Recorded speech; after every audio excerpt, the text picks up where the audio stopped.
Bonjour à tous, c'est Erwan de Geneva Trade Center. Aujourd'hui, on va voir ensemble comment trader la stratégie V-Shape, quelles conditions il faut pour l'appliquer sur le SP500 ou sur le Nasdaq. Donc, je vous invite à vous abonner à la chaîne si ce n'est pas déjà fait, d'accord, et à activer la petite cloche de notification pour être prévenu chaque fois que je posterai une nouvelle vidéo. Donc, comme je le disais, on va regarder ensemble cette stratégie qui est une stratégie qui apparaît très simplement c'est un comportement de marché, d'accord?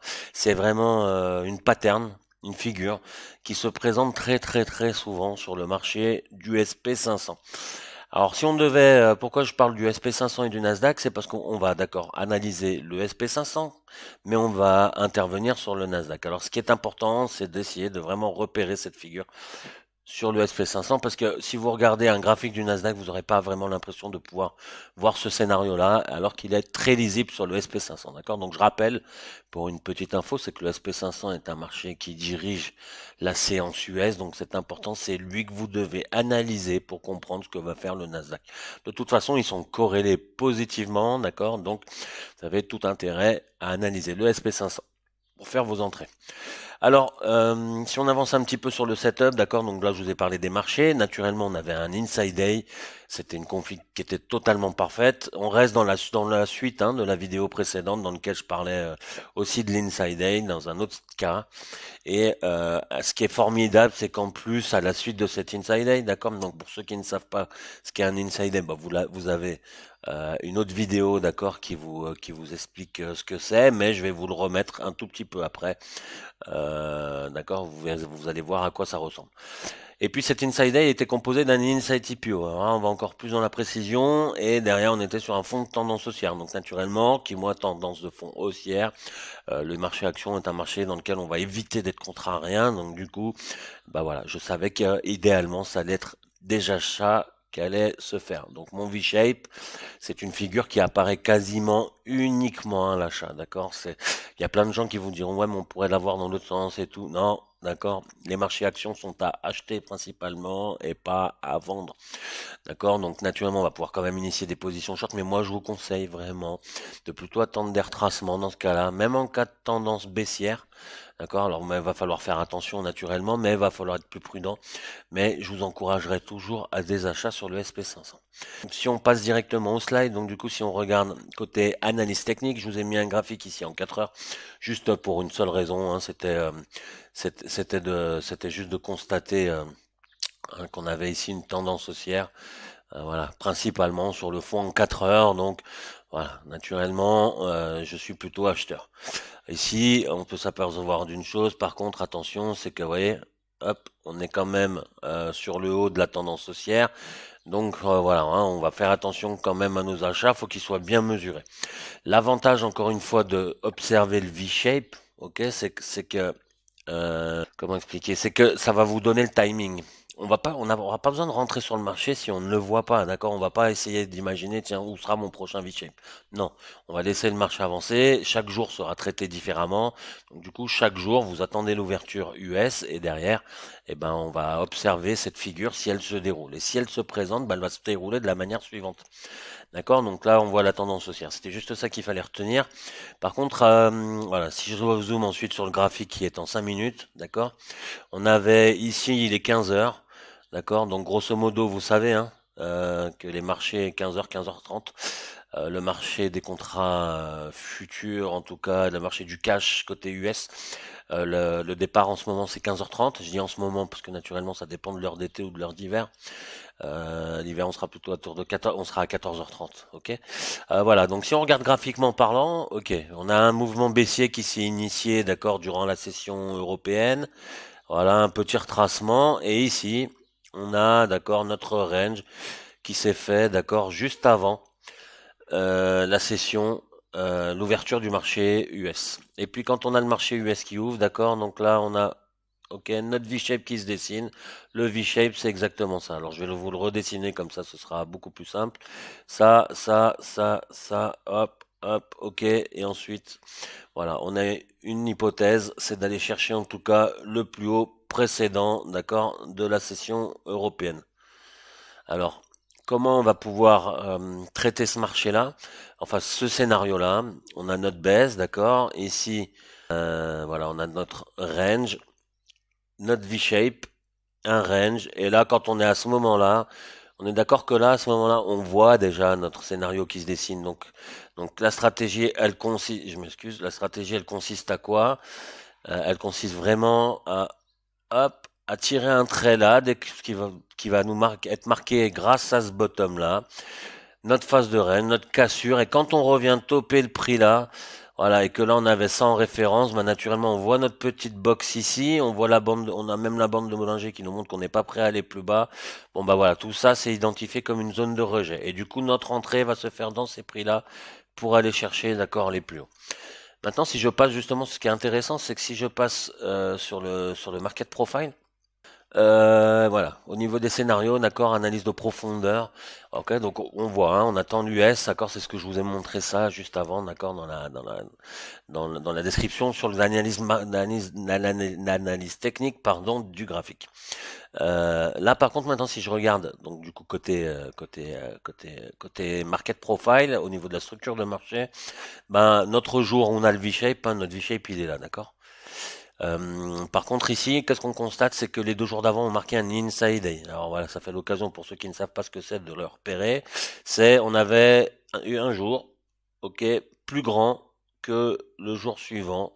J'irais plutôt dans l'autre sens, même on avait ce jour-là qui était enveloppé, d'accord, par le jour précédent. C'est-à-dire que ni d'un côté ni de l'autre, nous avons dépassé le jour précédent. Donc c'est vraiment une journée emboîtée, d'accord, dans celle d'avant. Donc ça, c'est le scénario, il est le suivant, d'accord, c'est que on sait que si on va casser notre inside day en haut ou en bas, eh ben on aura un fort mouvement aussi. Alors ça, c'était la vidéo d'hier et je vous ai montré, regardez ce qui s'est passé, on avait la cassure et c'est parti tout de suite. Alors là, cette journée-là, quand on la laisse se dérouler maintenant, d'accord, on voit qu'on est dans un inside day, ok, c'est super. Je suis dans une tendance haussière de fond, c'est ce qu'on a dit avec notre 4 heures. Donc moi, je vais finalement être je vais préférer vraiment partir sur une tendance haussière, d'accord? Donc ça va plutôt être des 1. Donc comme je vous l'ai dit en plus, c'est qu'un V-shape quand ça se présente, c'est toujours pour acheter. Alors là, on voit qu'on a notre range de la nuit, d'accord? On a notre décomposition. Market profile, moi, en tout cas pour ma part, c'est beaucoup plus facile à voir le V-shape qu'avec un graphique. Donc, juste au niveau lecture et ressenti. Là, on voit, on a un TPO là, là, et on revient là, et on passe du temps dessus. Voilà, bah, j'ai tracé ma ligne ici, ok, qui représentait 5350. 5350, je sais que c'est un bon prix d'achat, du coup, et je sais qu'en termes de mouvement, voilà, je vais aller chercher un peu plus haut. Maintenant, ce qu'il faut bien comprendre, c'est quand on a ce moment-là, moi je préfère le scalper des fois et après sur peut-être au bout d'une demi-heure, 1 heure, là je vais laisser courir un peu plus. Pourquoi? Parce que regardez, chaque TPO, d'accord, représente une demi-heure. Et puis là, vous en avez un, deux, trois, quatre.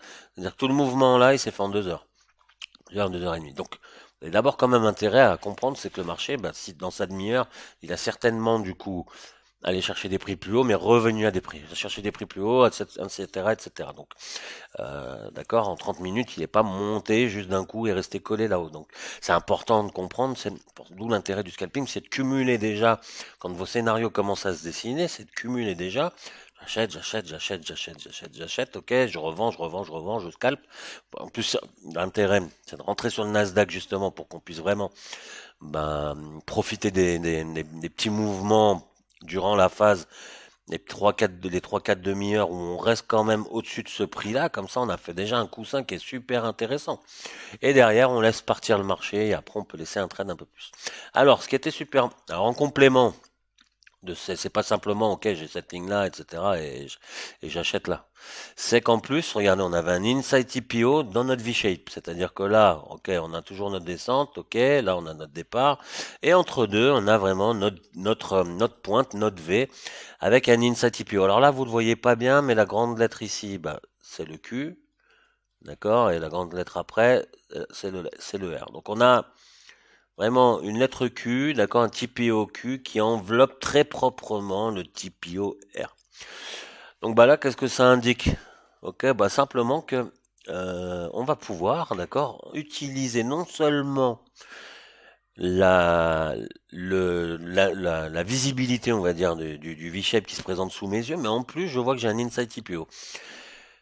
Et c'est là où ça devient intéressant, du coup, parce que si je passe au slide suivant, voilà, je vais détailler un peu. J'ai grossi et zoomé, même si on n'arrive pas à bien voir les lettres, hein, parce que j'arrivais pas avec l'affichage à cause de la volatilité que ça représentait. Voilà, j'ai ma lettre là qui enveloppe la petite, d'accord? Donc du coup, je peux mesurer cette grande lettre qui faisait 22 points. Ça veut dire que théoriquement, depuis la sortie de mon Inside TPO, ben, j'ai 22 points d'objectif à aller chercher. Alors, comme par hasard, ça me donne à peu près dans cette zone-là. Voilà, comme par hasard, on voit que quand on y arrive, là, vous n'avez pas l'horaire, mais je peux vous le dire, d'accord, il était autour de 20 heures. D'accord, pour nous, hein, 20 heures pour nous. Donc, c'était là qu'on était arrivé, les 14 heures chez les Américains, mais c'est là où on arrive, nous, en tout cas, sur notre cible. Donc, ça nous montre en fait que simplement, bah voilà, ça servait à rien de rester plus longtemps en position, même s'il y avait quelques points peut-être encore à aller gratter derrière, mais vous, la target que vous devez vous fixer, d'accord, on n'arrive jamais à choper de façon 100% d'un mouvement. Donc, la target à aller chercher, c'était les 22 points là-haut. Donc, là, on était vraiment dans une config où, ok, j'ai ce niveau-là. J'ai la cassure de mon Inside TPO. Ok, je sais que là, d'accord, je vais venir ici, quoi qu'il en soit, dans les 2 heures qui suivent. Ça, c'est ma stratégie, d'accord, ça, je sais.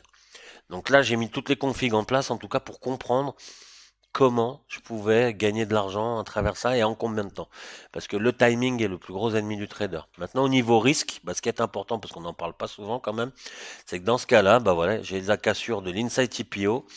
J'ai par contre mon bottom là qui est ma référence parce que c'est comme ça qu'on dessine un V-shape, d'accord, je vous le rappelle, ça représente ça.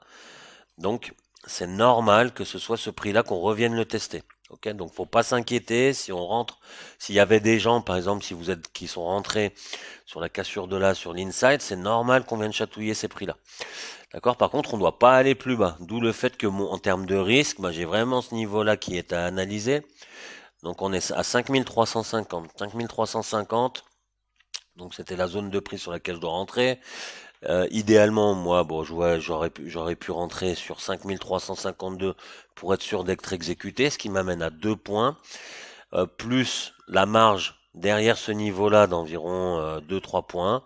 Donc on va avoir un total d'accord de 5 points environ de risque. Ça veut dire que j'ai 5 points à perdre. 5 points à perdre sur le SP, ça représente 20 ticks à 12,50 $. Ok, on est à peu près à 250 dollars si je me trompe pas trop. Euh, environ. Alors si j'ai 250 dollars à risquer, par contre de ce côté-là j'ai 22 points à prendre. Alors naturellement c'est un trade qui est assez long. 22 points x 4 pour avoir le nombre de kicks. On est à 88 ticks. 88 ticks à 12,50 $. On est quasiment à 1000 dollars. Ok. Donc on a un risque qui est très favorable puisqu'on est à du 4 pour 1 en termes de risk-reward. Donc c'est quelque chose de super intéressant voilà, à travers cette stratégie, du coup, on a un petit peu tout vu. On a vu le setup, comment ça se présente, comment le trader, comment entrer dessus, quel profit on peut prendre, mais aussi quel risque, comment on va le manager. Voilà, donc je vous remercie pour votre attention et je vous dis à très bientôt.